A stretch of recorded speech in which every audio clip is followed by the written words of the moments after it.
മറ്റുള്ളവന്റെ ആവശ്യങ്ങൾ നിറവേറ്റി കൊടുക്കുന്നത് ചെറിയ കാര്യമൊന്നുമല്ല. അള്ളാഹുവിന്റെ റസൂലെ, അള്ളാഹ്ക്ക് ഏറ്റവും ഇഷ്ടപ്പെട്ട ആളാരാണ് എന്ന് ചോദിച്ചപ്പോൾ അള്ളാഹിന്റെ ഹബീബ് പറയുന്നുണ്ട്, അള്ളാഹ്ക്ക് ഏറ്റവും ഇഷ്ടപ്പെട്ട ആള് ജനങ്ങളുടെ ആവശ്യങ്ങൾ നിറവേറ്റി കൊടുക്കുന്നവരാണ്.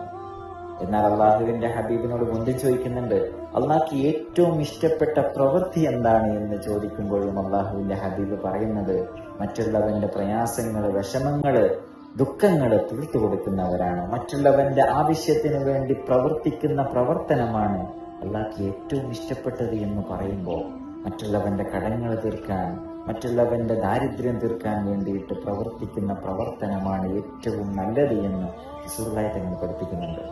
തങ്ങളൊരു പള്ളിയിലേക്ക് ചൂണ്ടിയിട്ട് അള്ളാഹുവിന്റെ ഹബീബ് പറയുന്നുണ്ട്, ഒരു മാസം ആ പള്ളിയിൽ ഇരിക്കുന്നതിനേക്കാളും എനിക്കിഷ്ടം മറ്റുള്ളവന്റെ പ്രയാസങ്ങൾ തീർക്കാൻ വേണ്ടിയിട്ട് അവന്റെ കൂടെ പോകലാണ് എന്ന്.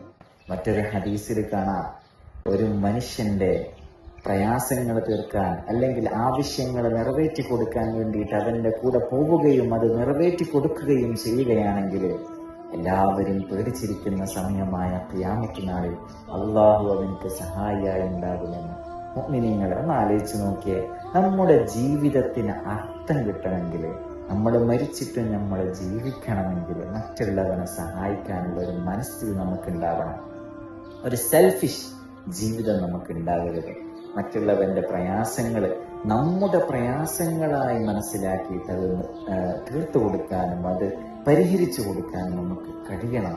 ഇതൊക്കെ ചെയ്യുമ്പോഴും നമ്മൾ ശ്രദ്ധിക്കേണ്ടത്, ഇതൊക്കെ അള്ളാഹുവിന് വേണ്ടിയാവണം, അള്ളാഹുവിന്റെ റിളക്ക് വേണ്ടിയാവണം.